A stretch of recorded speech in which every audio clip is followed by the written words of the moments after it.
Good afternoon, guys. It is almost 5 to 4 on Monday, the 29th of January 2024. And as you can see, the market is open, but only for another half an hour or so. Sorry, 2 seconds. I've got a high pitched squeal I just need to turn off. That's a bit better. So yes, as you can see there, market closes in 35 minutes.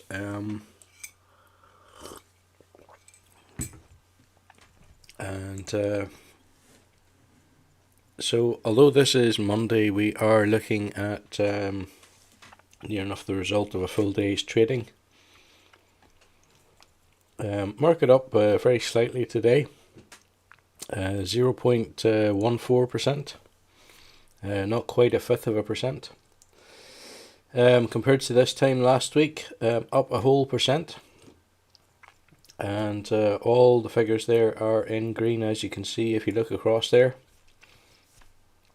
Interestingly, I think recently, not sure was it last week's video, the 1 year figure was actually sitting at around about 20%, if I remember rightly.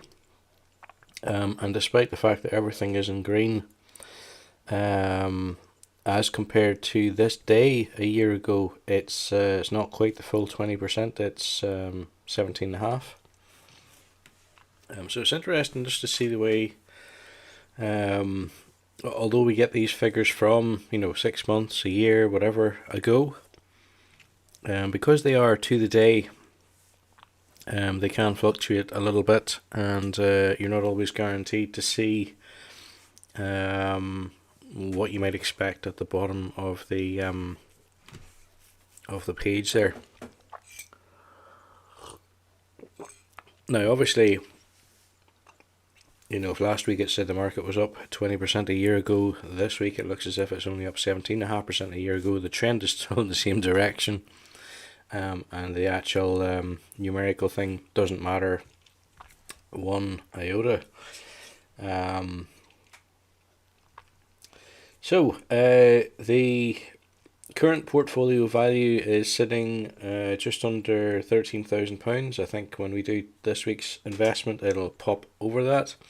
The current return on investment is sitting at just over 13.5%. And yeah, there's a few notifications. Let's have a look at those. iRobot. I feel as if that should be the name of a film, to be honest. Maybe it was the name of a film. I'm trying to remember what the name of the film was if it wasn't iRobot. Anyway, the company iRobot drops 12% as Amazon terminates takeover plans for the Roomba maker, whatever that is. Amazon has obviously decided they don't need it, or at least they don't need it at that price point.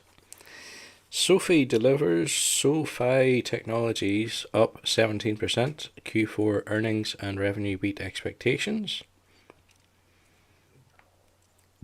Philips down 7% after FDA settlement. FDA settlement deal over faulty respiratory devices. Oh!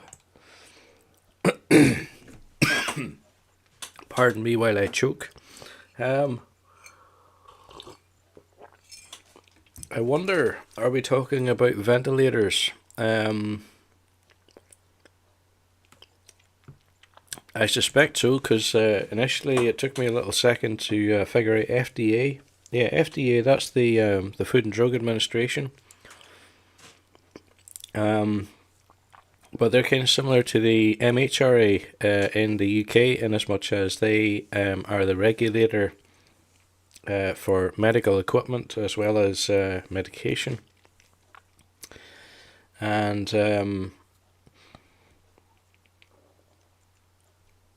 Philips has obviously come to some legal settlement with the FDA.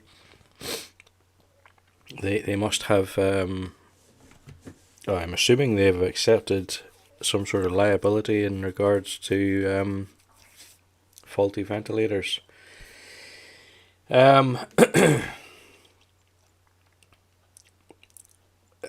to be honest, I mean, there was a scramble to build ventilators for hospitals during the so-called COVID pandemic. um, there was a bit of a scramble to build these ventilators, and actually, in the fullness of time, it was discovered that ventilation wasn't really what most people needed. There was something else going on, and in fact, many people,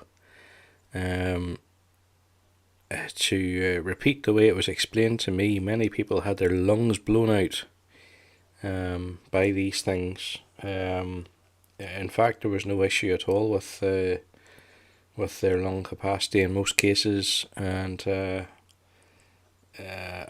awful lot of people were put on ventilators who really probably would have fared better without them. The mortality rate when placed on a ventilator at one point was 50-50. And I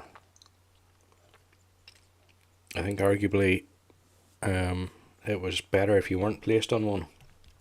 Anyway, moving along, Bayer down 5%, or Bayer, on order to pay $2.25 billion in damages from Roundup weed killer.